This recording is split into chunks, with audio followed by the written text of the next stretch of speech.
বাংলাদেশের ইতিহাসের দিকে তাকালে আমরা শুধু ১৯৭১ সাল দেখি, কিন্তু এই খেলার শুরু হয়েছিল ১৯৪৭ সালে। বাংলা ভাগের সেই অভিশপ্ত র্যাডক্লিফ লাইন, যা আমাদের ভাইদের থেকে আলাদা করেছিল। ১৯৭১ সালে যখন আমরা স্বাধীনতার স্বপ্ন দেখছিলাম, তখন ভারতের চোখে ছিল অন্য স্বপ্ন। সেটি হল ভূ রাজনীতি বা জিওপলিটিক্স। আন্তর্জাতিক সম্পর্কের বাস্তববাদী তত্ত্বে বা রিয়ালিজমে কোনো স্থায়ী বন্ধু নেই, আছে শুধু স্থায়ী স্বার্থ।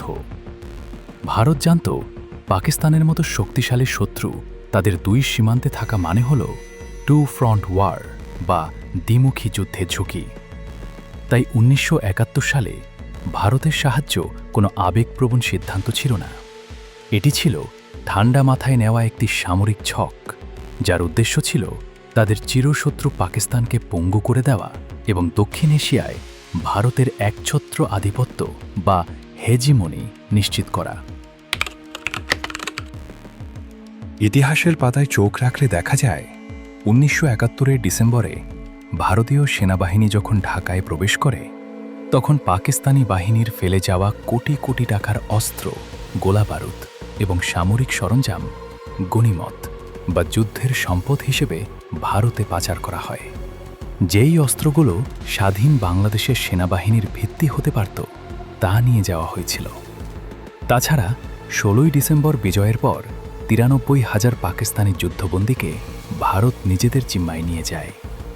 জেনেভা কনভেনশন অনুযায়ী এই যুদ্ধবন্দীদের বিচার করার অধিকার ছিল বাংলাদেশের মাটিতে, কিন্তু ভারত তাদের সিমলা চুক্তির দাবার ঘুঁটি হিসেবে ব্যবহার করে পাকিস্তানের সাথে নিজেদের কাশ্মীর সমস্যা মেটানোর চেষ্টা করে। সত্যিটা হচ্ছে, বাংলাদেশের জেনোসাইড বা গণহত্যার বিচারের চেয়ে ভারতের কাছে কাশ্মীর ইস্যু বেশি গুরুত্বপূর্ণ ছিল। এটি কি বিশ্বাসঘাতকতা নয়? স্বাধীনতা ঠিক পরেই ১৯৭২ সালের ১৯শে মার্চ স্বাক্ষরিত হয় ইন্দো বাংলা মৈত্রী চুক্তি। ২৫ বছর মেয়াদী এই চুক্তির অনেক ধারা ছিল বাংলাদেশের সার্বভৌমত্বের জন্য অবমাননাকর। চুক্তির ১০ম অনুচ্ছেদে বলা ছিল, কোনো দেশই অপরের ক্ষতি হয় এমন কোনো তৃতীয় শক্তির সাথে সম্পর্ক রাখতে পারবে না, যা কার্যত বাংলাদেশের স্বাধীন পররাষ্ট্রনীতিকে দিল্লির নজরে বন্দী করে ফেলে। এর চেয়েও ভয়াবহ ছিল ১৯৭২ সালে শেখ মুজিবুর রহমানের জাতীয় রক্ষী বাহিনী গঠন। ভারতীয় সেনাবাহিনীর তত্ত্বাবধানে এবং ভারতীয় অর্থে গঠিত এই প্যারামিলিটারি বাহিনী তৎকালীন বিরোধীমত দমনে যে ভূমিকা রেখেছিল, তা ছিল স্বাধীন দেশে এক কালো অধ্যায়।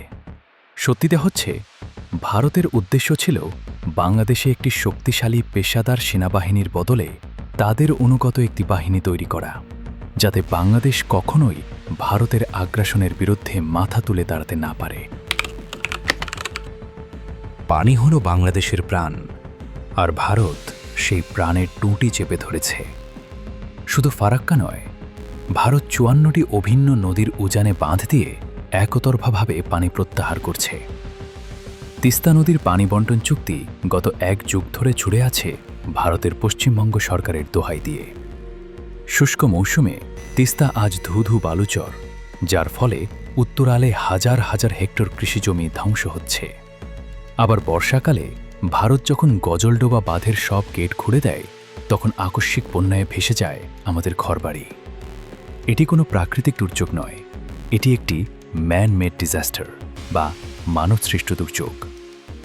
আন্তর্জাতিক নদী আইনের তোয়াক্কা না করে ভারত বাংলাদেশকে ধীরে ধীরে একটি পরিবেশগত বিপর্যয়ের দিকে ঠেলে দিচ্ছে। তাদের নীতি পরিষ্কার, পানি চাইলেই পাওয়া যাবে না, বরং ভোটের বিনিময়ে বা দাসত্বের বিনিময়ে ভিক্ষিক্ষা চাইতে হবে। আর আমরা কিছু না বুঝেই ভারতকে আমাদের বন্ধু বলে ডাকি। ভারত কি সত্যিই আমাদের বন্ধু?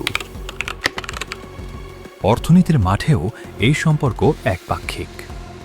বাংলাদেশ ও ভারতের মধ্যে বাণিজ্য ঘাটতি বা ট্রেড ডেফিসিট আকাশচুম্বী। যেখানে ভারত বছরে $14 বিলিয়ন পণ্য আমাদের কাছে বিক্রি করে, সেখানে আমরা মাত্র $1 থেকে $2 বিলিয়ন পণ্য রপ্তানি করতে পারি। আমাদের পণ্যের ওপর তারা চাপিয়ে দেয় নন ট্যারিফ ব্যারিয়ার্স বা শুল্ক বহির্ভূত বাধা। সাম্প্রতিক সময়ে ভারতের আদানি গ্রুপের সাথে বিদ্যুৎ কেনার অসম চুক্তি নিয়ে প্রশ্ন উঠেছে, যেখানে কয়লার চড়া দাম দিতে বাধ্য হচ্ছে বাংলাদেশ। এই চুক্তি কেমনে হয়েছে তা আমরা সকলেই জানি। এই নিয়ে আরেকদিন আলোচনা করব। এর সাথে যুক্ত হয়েছে ট্রানজিট বা করিডোর ইস্যু। ভারত তাদের 7 সিস্টার্স বা উত্তর পূর্বাঞ্চলীয় রাজ্যগুলোকে রক্ষা করতে বাংলাদেশের বুক চিরে করিডোর চায়। নাম দেওয়া হয় কানেক্টিভিটি। কিন্তু প্রশ্ন হল, আমরা ভারতকে বন্দর দিচ্ছি, সড়ক দিচ্ছি, রেল দিচ্ছি, বিনিময়ে আমরা নেপাল বা ভুটানে যাওয়ার সরাসরি সুযোগ কতটুকু পাচ্ছি? নাকি আমরা শুধু ভারতের নিরাপত্তার পাহারাদার হয়েই থাকব? সীমান্তে ফেলানির লাশ, তিস্তার শুকনো বুক আর অসম বাণিজ্যের পরিসংখ্যান, এগুলো কোনো ষড়যন্ত্র তত্ত্ব নয়, এগুলো কঠিন বাস্তবতা। একটি রাষ্ট্র যখন তার প্রতিবেশীর উপর অন্ধভাবে নির্ভর করে, তখন সে তার সার্বভৌমত্ব হারায়। উইকিলিক্সের ফাঁস হওয়া তার বার্তা এবং ভারতের প্রাক্তন রাষ্ট্রপতি প্রণব মুখার্জির আত্মজীবনী দ্য কোয়ালিশন ইয়ার্স পড়লেই বোঝা যায় বাংলাদেশের অভ্যন্তরীণ রাজনীতিতে ভারতের হস্তক্ষেপ কতটা গভীর। আজকের এই বিশ্লেষণ ভারত বিদ্বেষ ছড়ানোর জন্য নয়, বরং আত্মমর্যাদা জাগানোর জন্য। 1971 সালে আমরা পাকিস্তানের শৃঙ্খল ভেঙেছি ভারতের দাবার ঘুঁটি হওয়ার জন্য নয়। প্রকৃত বন্ধুত্ব হতে হবে সমতার ভিত্তিতে। যতক্ষণ না আমরা আমাদের ন্যায্য হিস্সা, পানির অধিকার এবং সীমান্তে হত্যার বিচার পাচ্ছি, ততক্ষণ এই সম্পর্ককে বন্ধুত্ব বলাটা হবে শহীদের রক্তের সাথে প্রতারণা। আর কতদিন নিজের স্বার্থের জন্যে, নিজের পলিটিক্যাল দলের স্বার্থের জন্যে নিজের দেশ এবং নিজের শিকড়ের সাথে বেইমানি করব আমরা? আমরা কি পারি না এই একটি জায়গায় দেশের ভালোর জন্য এক হতে? জাগো বাংলাদেশ, নিজের অধিকার বুঝে নাও।